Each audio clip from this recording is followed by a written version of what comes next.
The night of April 13th, 1946. In the consumer cooperative bakery on the outskirts of Nuremberg, a man named Leipke Distel stood in darkness among the bread loaves. His hands moved with practiced precision, painting the bottom of each loaf with a mixture that smelled faintly of almonds, arsenic, glue, and water. He had smuggled the bottles in over several days, hidden beneath his raincoat, tucked against his body the way he once smuggled food in the Vilna Ghetto. The floorboards beneath his feet concealed more poison, enough to kill 60,000 people, according to later American military analysis.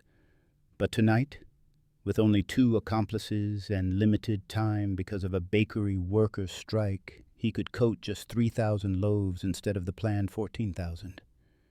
Each loaf would be cut into 4 portions. 12,000 SS men imprisoned at the nearby Langwasser internment camp would eat this bread for breakfast. By Distel's calculations, they would all be dead by noon. He believed this absolutely. He had tested the formula on cats. The mathematics was sound.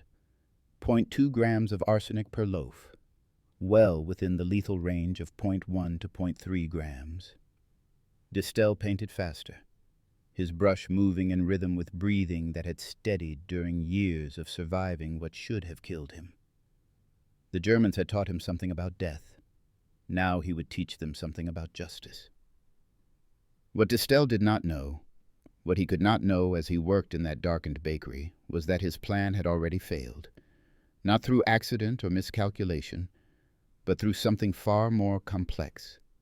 Something that would reveal uncomfortable truths about revenge, about politics, about the price of building a nation from the ashes of genocide.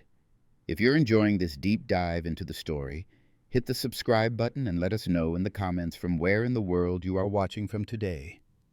To understand how a baker came to poison bread in Nuremberg, you must first understand Vilna, the city that Jews called the Jerusalem of Lithuania.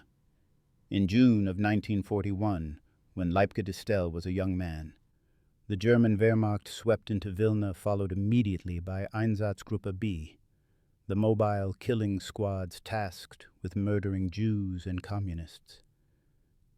The Lithuanian population, many harboring deep anti-Semitic prejudices and resentment toward Soviet occupation, welcomed the Germans as liberators. Local collaborators joined the killing almost immediately. On July 4, 1941, the first mass shootings began at Ponary, a forested area 8 miles outside Vilna that families had once used for summer holidays and mushroom gathering. German SS units and Lithuanian auxiliary police marched Jewish men into the woods in groups of 10. They shot them at the edge of pre-dug pits. Then they brought the women and children. By the end of August, 20,000 Jews had been murdered at Ponary. The killings happened with such speed and efficiency that when 6 wounded women escaped from the mass graves and returned to Vilna's Jewish hospital, many residents refused to believe their accounts. It seemed impossible that modern civilized Germans would conduct such systematic slaughter, but the massacres continued.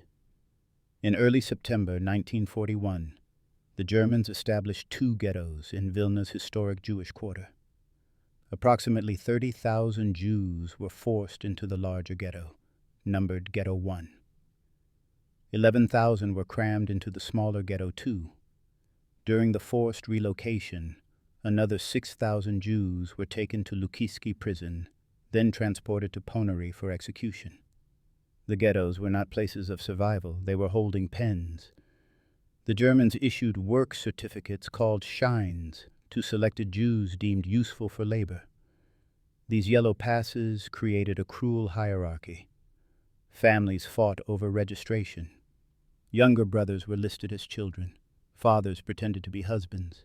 Mothers became wives. The price of shines on the black market soared as Jews gave everything they owned for a piece of paper that might delay death by a few weeks. The shines offered no real protection.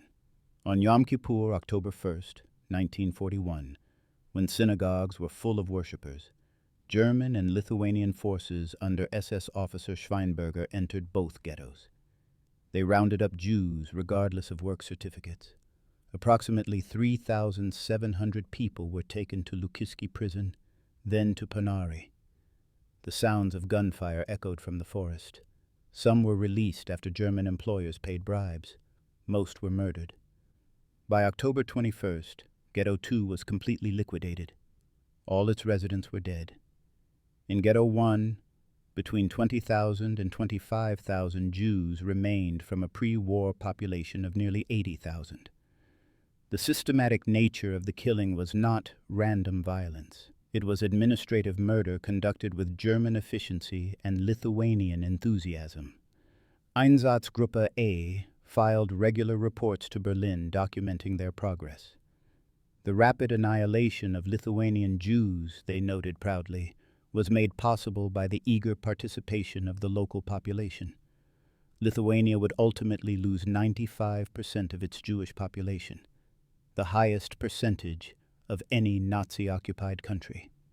For young people in Vilna Ghetto, a choice emerged. You could wait for death with the false hope that work certificates might save you, or you could resist. In January 1942, poet and partisan leader Abba Kovner established the United Partisan Organization, the FPO.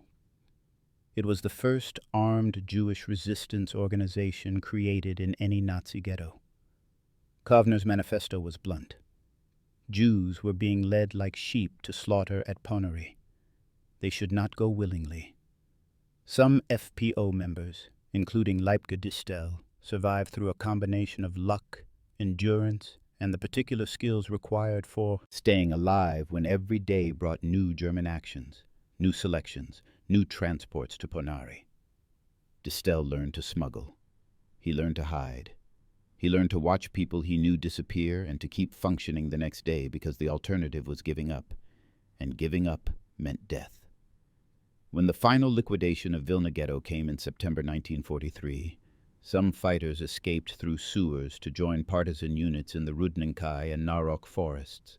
Others were captured and sent to labor camps in Estonia. Distel survived the camps.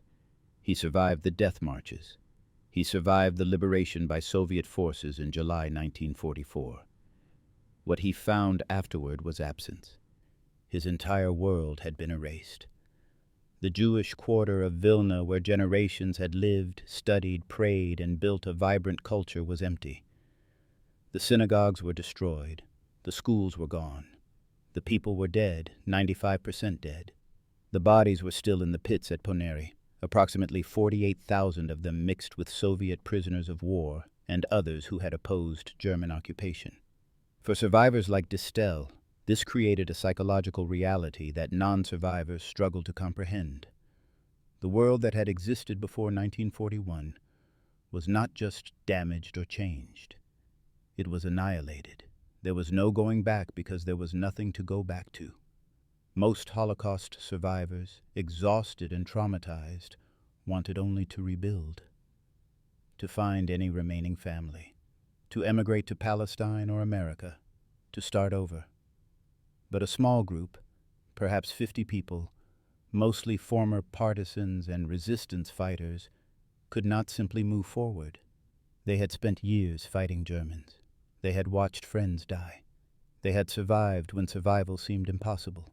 The war was over, and the Germans had lost, but justice, as they understood it, had not been served. The Germans who had pulled triggers at Ponary were not all dead. Many were alive, in custody, awaiting processing by Allied authorities. The SS officers who organized the ghettos and coordinated the killing operations were sitting in prison camps, eating regular meals, protected by American guards. The vast machinery of collaboration, the Lithuanian auxiliaries who had been so eager to help murder Jews, had largely returned to normal life. Some faced trials, most did not. This was the context in which Nakam was born. The Hebrew word means revenge. Abba Kovner, the poet who had organized resistance in Vilna Ghetto, founded the group in late 1945. His vision was ambitious, audacious, and morally complex. He proposed killing 6 million Germans. one for every Jew murdered in the Holocaust, a nation for a nation. The mathematical symmetry had a terrible logic. Jews had been killed not for what they had done, but for who they were. The response, Kovner argued, should mirror that indiscriminate approach. Kill Germans. Not just SS men or Nazi party members, but Germans, generally because German society as a whole had enabled, participated in, or accepted the genocide. Most survivors, when they learned of this plan, were appalled. Even among Nachum members, many had deep reservations. Killing civilians, including children, would make Jews morally equivalent to Nazis. It would destroy international support for the establishment of a Jewish state in Palestine. It would confirm anti-Semitic stereotypes about Jewish vengefulness and bloodlust. But Kovner was persuasive. He was a charismatic leader, a respected fighter, a poet whose words had helped sustain resistance during the darkest days of the occupation. He traveled to Mandatory Palestine in October 1945, carrying forged documents, seeking support from Jewish leadership for his plan. The men he met there, including figures who would become founding fathers of Israel, faced an impossible choice. They understood the rage behind Nachum's mission. Many had lost family themselves, but they were trying to build a state, to win international recognition, to create institutions that could protect Jews through political power rather than armed revenge. Kovner did not tell them the full scope of Plan A. He described a more limited operation targeting former SS guards at specific camps. On this basis, somewhat reluctantly, Jewish agency officials provided him with poison, approximately 1.2 tons of arsenic, sufficient to contaminate water supplies for major cities. The poison was hidden in cans labeled condensed milk for transport back to Europe. Kovner boarded a ship in Palestine bound for France in December 1945. Other Nachum members were already in Germany preparing. They had infiltrated Nuremberg's water system. Engineers among them had studied plans showing the main control valves. They knew where to introduce poison for maximum effect. They were waiting for Kovner to arrive with the arsenic. But Kovner never made it. On December 14, 1945, British military police intercepted him near Toulon. They arrested him for traveling on forged documents. Kovner, realizing the poison would be discovered, threw the cans overboard into the Mediterranean. His companions dumped the rest. The entire supply sank to the bottom. British authorities never connected Kovner to any assassination plot. They held him briefly, then released him. But Plan A was finished. The logistics required and the quantities needed made it impossible to restart. Leadership in Palestine, having learned the full scope of what Kovner had intended, explicitly refused further support for mass civilian casualties. Nachum members in Germany found themselves with extensive planning and preparation for an operation that would never happen. Joseph Harmatz, who had been coordinating Nuremberg operations, made a decision. They would pivot to Plan B. Instead of killing millions of Germans indiscriminately, they would target the worst perpetrators specifically. SS men imprisoned by Americans at Langwasser internment camp near Nuremberg. This facility, also known as Stalag 13D, sat on the grounds where Nazi party rallies had once been held. The symbolism was not lost on anyone. Between 12,000 and 15,000 former SS officers and prominent Nazis were held there, waiting for processing, for trials that might or might not happen, for justice that seemed increasingly unlikely as Allied attention shifted from prosecuting war criminals to rebuilding Germany and containing Soviet influence.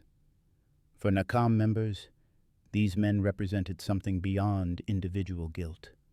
They were symbols of a system that had murdered 6 million Jews and would likely face minimal consequences. The Nuremberg trials prosecuted top leadership. But what about the thousands of SS officers who implemented policy? What about camp guards? What about the administrators who organized deportations? Allied authorities had identified 13.2 million men in Western Germany as eligible for automatic arrest because of Nazi Party membership.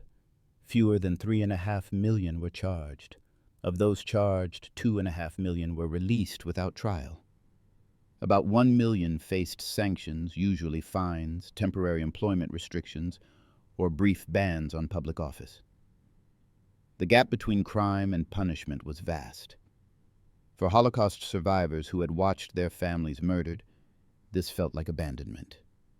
Like the world saying what happened to you was terrible, but not terrible enough to warrant serious consequences for perpetrators. Nakam decided Langwasser would receive consequences. The infiltration of the bakery required careful planning. Nakam operatives had already placed 2 members inside Langwasser camp itself, one working as a driver, another in the storehouse. These positions allowed them to observe routines, to understand how supplies moved, to identify vulnerabilities. The bread for 12,000 prisoners came from a single source: the Konsumgenossenschaftsbäckerei, the consumer cooperative bakery in Nuremberg. This centralization made the operation possible. One bakery, one point of contamination. Maximum effect. Leipke Distel took the lead role. He was a natural choice. He had survived Vilna Ghetto, multiple concentration camps, and a death march. He had partisan experience.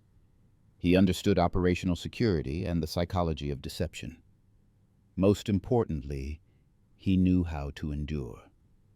Distel posed as a Polish displaced person, one of millions wandering Europe in the war's aftermath. He claimed to be waiting for a visa to Canada where, he told the bakery manager, his uncle owned a bakery and had offered him work.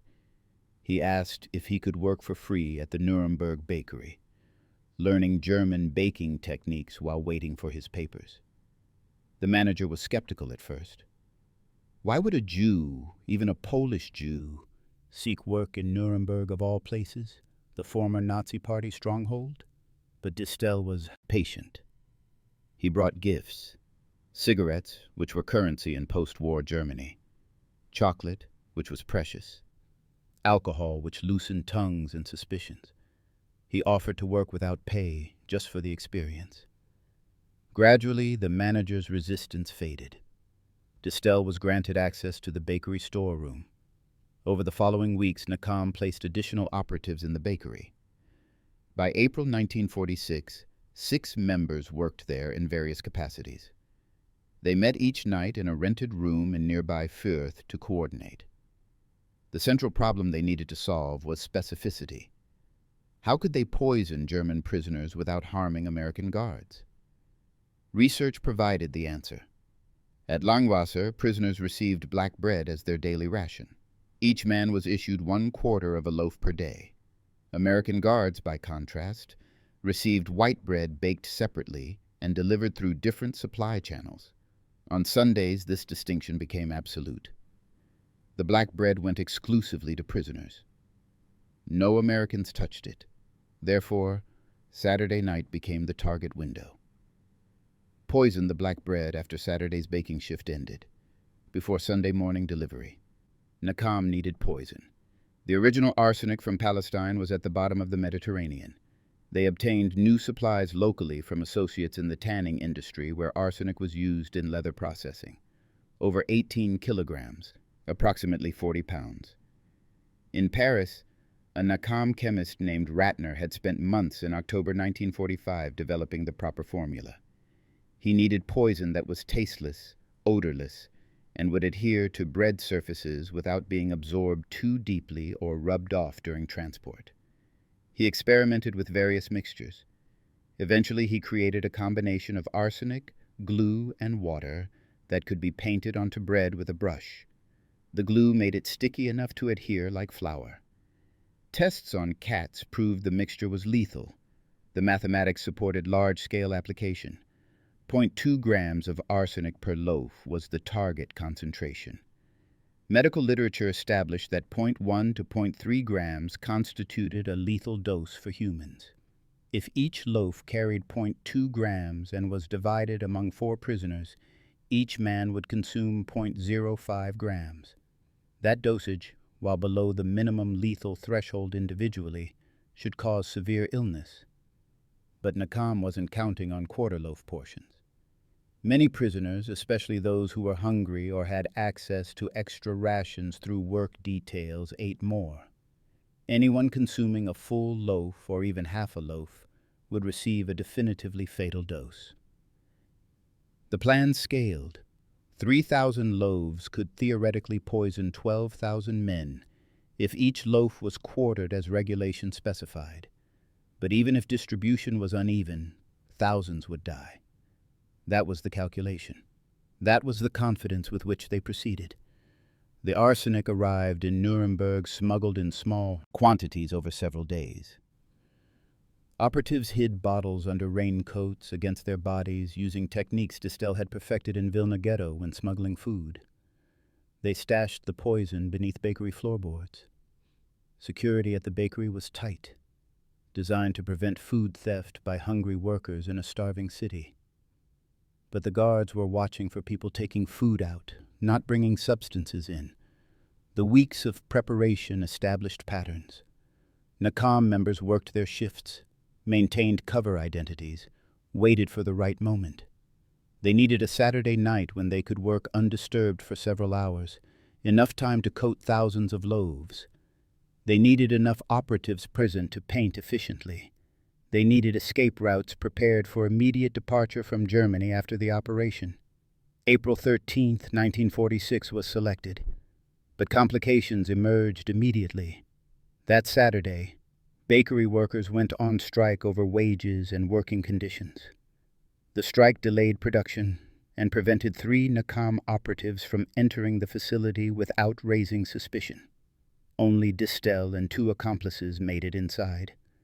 The original plan called for coating 14,000 loaves, essentially the entire Sunday production for Langwasser.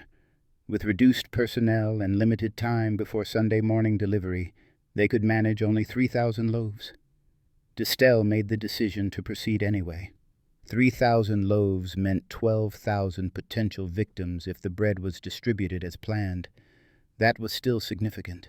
That was still justice as he understood it. They worked in darkness, not risking lights that might be visible from outside. Distel and his 2 companions mixed arsenic, glue, and water in large pots, creating a paintable slurry. They had brushes, the kind used for applying glazes.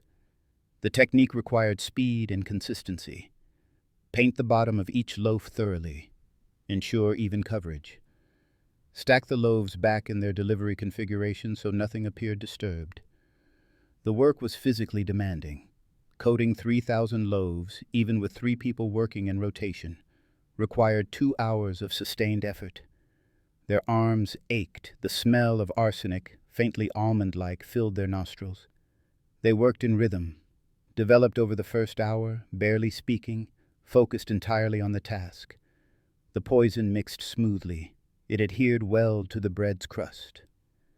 By the time they finished, shortly before dawn, they had coated approximately 3,000 loaves with enough arsenic that American military documents would later calculate could kill 60,000 people if distributed evenly.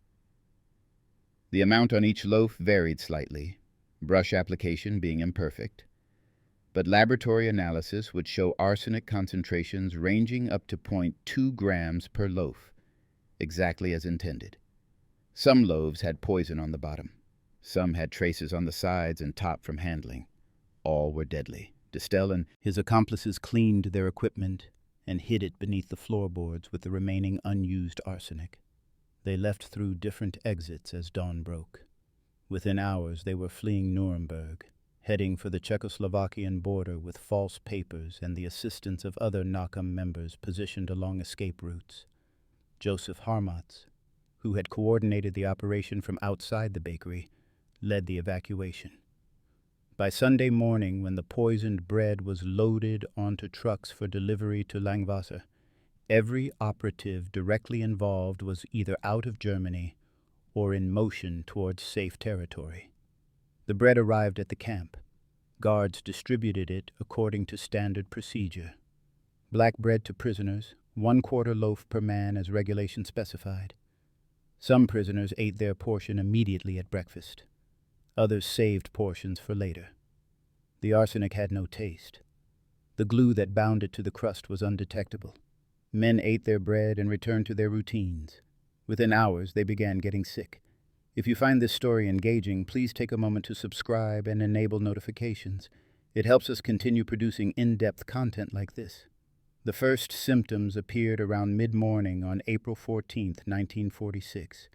Prisoners in Langwasser internment camp began vomiting. Then came diarrhea, violent and uncontrollable. Skin rashes spread across bodies.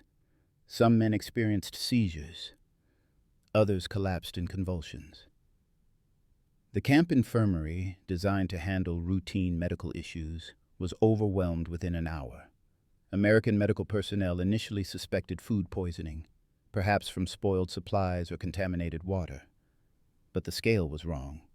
Hundreds of men were affected simultaneously.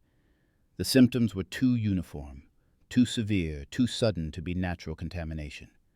By early afternoon, camp commanders ordered a full lockdown. No food service, no distribution of supplies.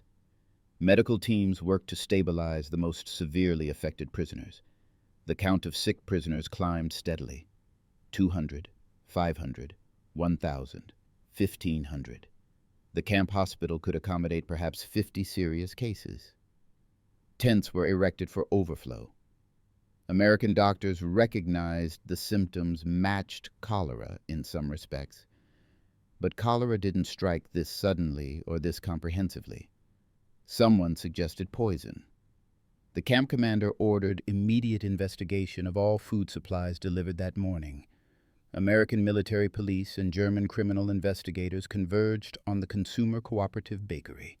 They found it locked and empty, the regular Monday shift not yet started.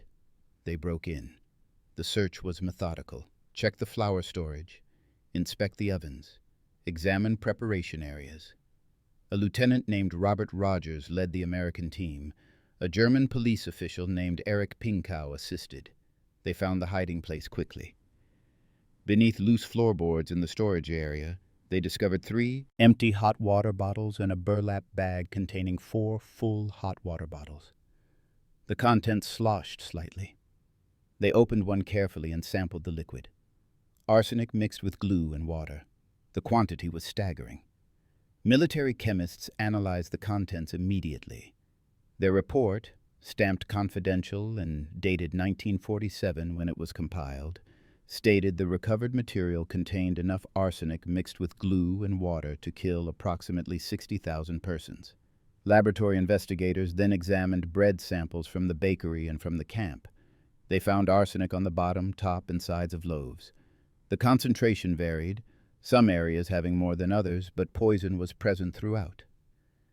The heaviest concentration measured was 0.2 grams on a single loaf, exactly within the range that medical texts identified as lethal in most cases. American authorities established a timeline. Poison was applied Saturday night, bread delivered Sunday morning. Symptoms began Sunday midday.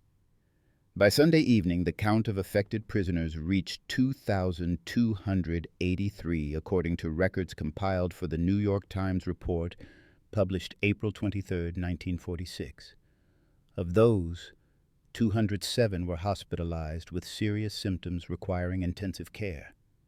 Doctors treating the SS men noted their symptoms were similar to cholera and included vomiting, diarrhea, and skin rashes. Some patients had seizures, some showed signs of organ failure. Medical staff expected deaths. With 0.2 grams of arsenic per loaf and 12,000 potential consumers, basic toxicology predicted hundreds or thousands of fatalities. Even if only the most heavily contaminated loaves killed their consumers, that should mean dozens dead at minimum. Doctors prepared to record casualties and conduct autopsies. They waited. Days passed. The seriously ill prisoners remained seriously ill. But they stabilized. Their organs, while stressed, continued functioning. The seizures subsided. The vomiting decreased. The diarrhea, while debilitating, wasn't fatal. Men remained in hospital beds, weak and traumatized, but alive. Weeks passed. The count of dead prisoners remained 0. Not one prisoner died from arsenic poisoning. Not one. American military investigators couldn't explain it. German doctors were baffled. The amount of arsenic found in the bakery should have killed tens of thousands. The amount on individual loaves should have killed anyone who consumed a full portion. The symptoms were consistent with arsenic poisoning, but nobody died. Theories emerged. Perhaps the poison was spread too thinly across loaves through imperfect brush application. Perhaps prisoners, noticing something unusual about the bread, ate only small amounts before discarding the rest. Perhaps the bread's distribution was uneven, with some prisoners receiving multiple quarter loaves from lightly poisoned bread, while others received nothing from heavily poisoned loaves. Perhaps the glue binding prevented full absorption into digestive systems. Perhaps individual variations in metabolism and body weight created resistance. None of these theories fully explained the outcome. The mathematics said thousands should be dead. The reality said 0 deaths occurred. The disconnect between expectation and result was absolute. Leipke Distel and his accomplices escaped successfully. They crossed into Czechoslovakia with false documents and assistance from NACOM members positioned along the border. From there, they moved through Austria into Italy, eventually boarding ships bound for Palestine. American and German authorities investigated the poisoning thoroughly but never identified the perpetrators by name during the immediate aftermath. The consumer cooperative bakery was closed temporarily. Workers were interrogated. Security measures were reviewed. But the trail went cold. NACOM operatives scattered. Approximately 30 former members, including Distel and Joseph Harmatz, boarded the ship Berea on June 23, 1946. They arrived in Palestine by late July after brief detention by British authorities who were attempting to enforce immigration quotas. At Kovner's kibbutz, Ein HaHoresh, they received what one member later described as a warm welcome from leading figures in the Haganah and representatives of what would become Israel's Labor Party. These officials understood what NACOM had attempted. They did not approve publicly, but privately they acknowledged the emotional and moral complexity. The survivors had tried to extract payment for genocide. They had failed to kill anyone, which from a political standpoint was perhaps the best possible outcome. The message had been sent without the complications that mass casualties would have created for the nascent Jewish state. For decades, NACOM members maintained silence about their activities. Abba Kovner became one of Israel's greatest poets, winning the Israel Prize, the nation's highest cultural honor. He wrote about loss, memory, and survival, but never publicly discussed the poisoning attempt until the 1980s. Joseph Harmatz settled in Israel, married, raised a family, and ran a shipping company. He worked with World ORT, a non-governmental organization providing educational and vocational training. He did not speak about Nuremberg for nearly 50 years. Leipke Distel also remained silent, building a new life from the ruins of the old one. The psychological burden of what they had attempted and failed to accomplish stayed with them privately. The silence broke gradually.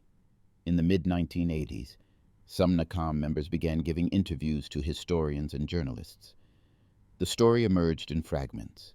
Books were published. Documentaries were produced. In 1999, Harmatz and Distel appeared in a German television documentary and revealed details of the bakery operation. Under German law, prosecutors in Nuremberg were required to investigate.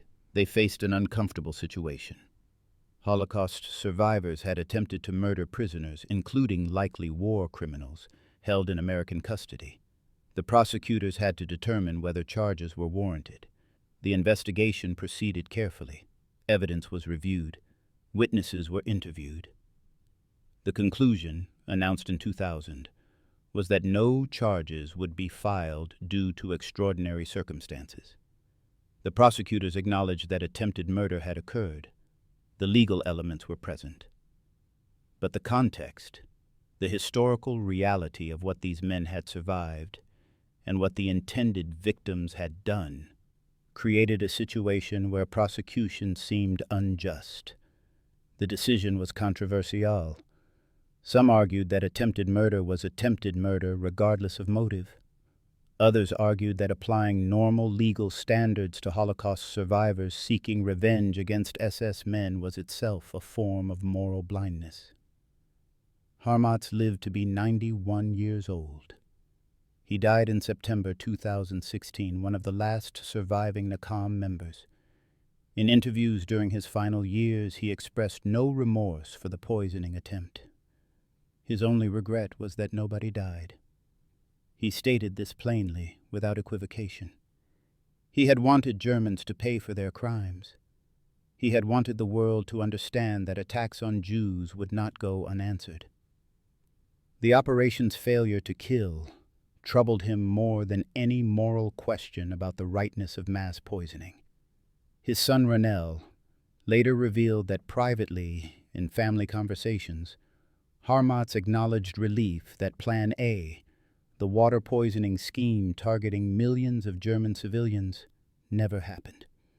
He understood that such an act would have damaged the Jewish people's moral standing and compared them unfavorably to Nazis. But Plan B, targeting imprisoned SS men specifically, remained in his mind a justified action that simply failed in execution. Distel died in 2000. He maintained until the end that the operation was morally correct. When asked if he had acted morally, he answered consistently, "We acted morally because we Jews had a right to revenge ourselves on the Germans." The calculus was simple in his mind. 6 million Jews murdered, 0 meaningful consequences for the vast majority of perpetrators. Therefore, direct action was not just justified but necessary. The fact that the poison failed, that spread too thinly or consumed too cautiously or bound too effectively by glue, or defeated by some other factor nobody fully understood, was a technical problem, not a moral one. The mystery of why nobody died has never been conclusively solved. American military documents declassified through Freedom of Information Act requests in 2016 provided detailed analysis. The arsenic quantity was sufficient. The concentration on individual loaves was within lethal range. The chemical composition was appropriate for the intended purpose. Yet 2,283 prisoners got sick, 207 seriously, and 0 died. Some researchers have suggested that Jewish leadership in Palestine, learning the full scope of Nakam's plans and fearing the political consequences, may have planted an agent who diluted the poison before application. This theory appears in some historical accounts but lacks definitive proof. Others believe the brush application method simply distributed poison unevenly, creating many lightly contaminated loaves and few heavily contaminated ones, such that no individual consumed a truly lethal dose. The most likely explanation combines several factors. Uneven application meant dosage varied wildly. Some prisoners may have noticed the bread tasted unusual or had an odd texture from the glue and refused to eat much. The quarter-loaf ration system meant that even heavily poisoned bread was divided, reducing individual exposure. The physical condition of the prisoners, many of whom were former SS officers who had received adequate nutrition while in American custody, may have provided some metabolic resilience. And simple luck, the random distribution of contaminated and less contaminated loaves, may have prevented concentrated consumption by any single group. Whatever the reason, the outcome created a strange historical footnote. The most ambitious Jewish revenge operation against Nazis failed completely in its lethal intent while succeeding in its symbolic message. The world learned that Holocaust survivors were capable of striking back. The New York Times reported the incident. International attention focused briefly on the poisoning. Then the story faded as other post-war concerns dominated. The Cold War was beginning. Germany was being rebuilt. Attention shifted from prosecuting the past to managing the present. For the SS men who ate the poisoned, very pleasant bread, the experience was traumatic but not fatal. They spent days or weeks ill, some seriously, all understanding that someone had tried to kill them. They knew it was Jews. The symbolism was obvious. Bread, the staff of life, turned into a weapon. The bakery infiltration suggested sophistication and planning. The quantity of poison suggested serious intent. For men who had participated in genocide, who had operated camps, or commanded killing operations, or administered the logistics of mass murder, this was perhaps the closest they came to experiencing what their victims felt. The sudden awareness that death might come from any source. The realization that the world wanted them dead. The understanding that survival was not guaranteed. They lived through it. Their victims had not. Whether this constituted justice is a question that different people answer differently. The broader context matters. In the immediate aftermath of World War II, Allied authorities faced an impossible task. Millions of Germans had participated in Nazi crimes at various levels.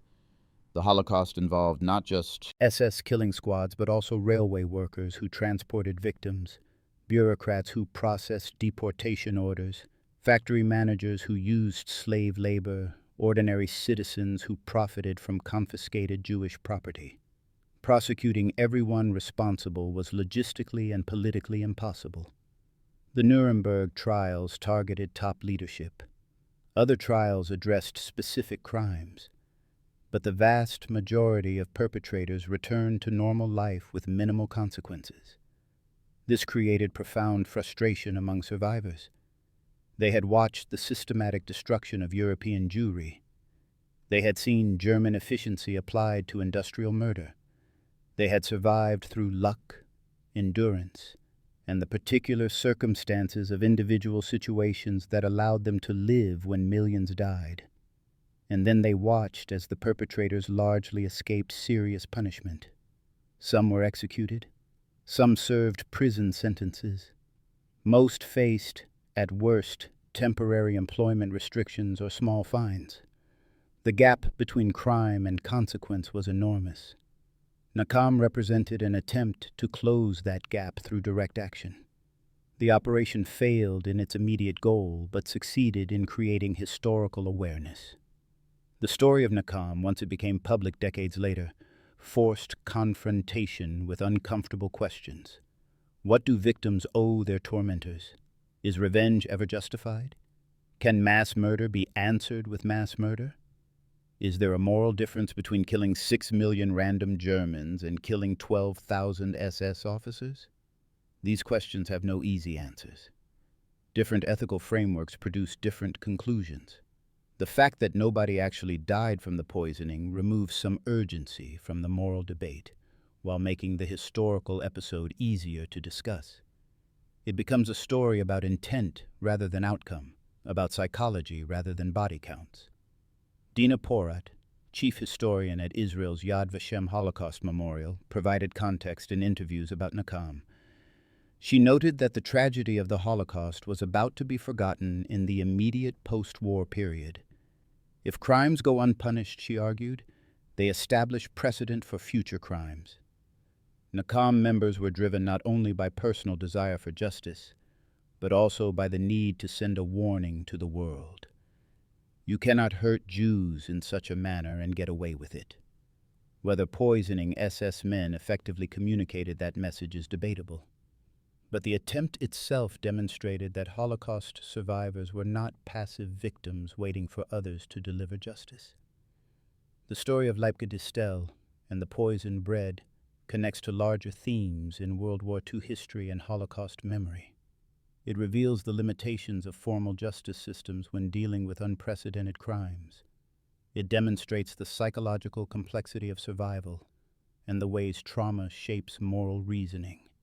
It shows how individuals and small groups attempted to impose their own understanding of justice when institutional responses seemed inadequate.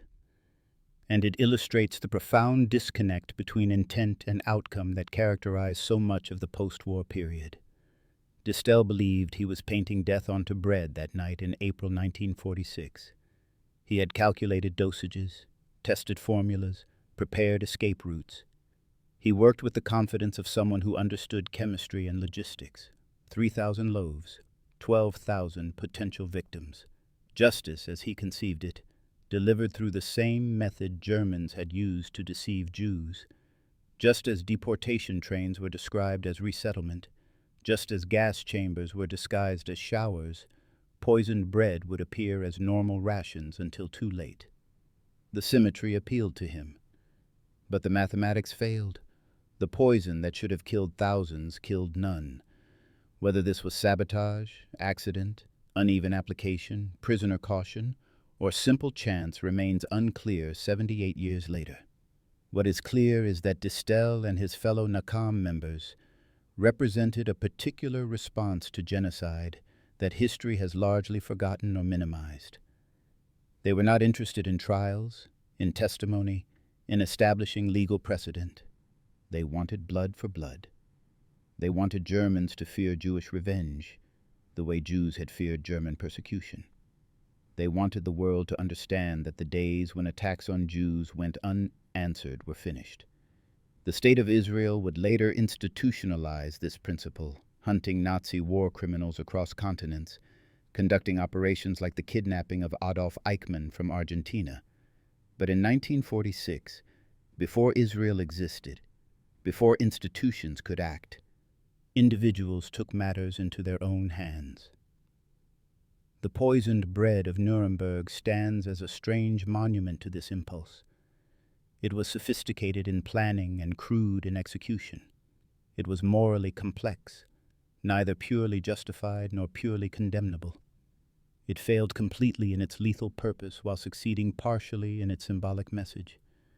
And it revealed something about the survivors themselves. They were not broken. They were not passive. They were capable of organization, deception, and violence in pursuit of what they believed was justice. The fact that their violence ultimately harmed no one makes the story easier to tell, but no less significant in understanding the immediate post-Holocaust period and the psychology of survival. When American investigators found those hot water bottles filled with arsenic beneath the bakery floorboards, they were looking at more than just evidence of attempted murder. They were looking at the physical manifestation of rage that had survived death camps and ghettos and mass executions. That rage had been distilled, mixed with glue, and painted onto bread. It had made 2,000 men violently ill, but it had not killed anyone. Whether that was fortune or failure depends entirely on perspective. For the SS men who got sick, it was clearly fortune. For Leipke Distel, standing in that dark bakery with a brush in his hand and the smell of almonds in his nostrils, believing he was delivering justice, it was failure.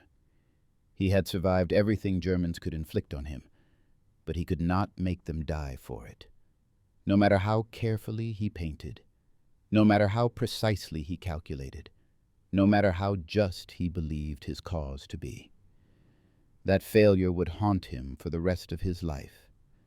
A technical problem in an operation that should have worked. A mystery that highlighted the gap between what survivors wanted and what history would give them. Thank you for watching. For more detailed historical breakdowns, check out the other videos on your screen now, and don't forget to subscribe to all.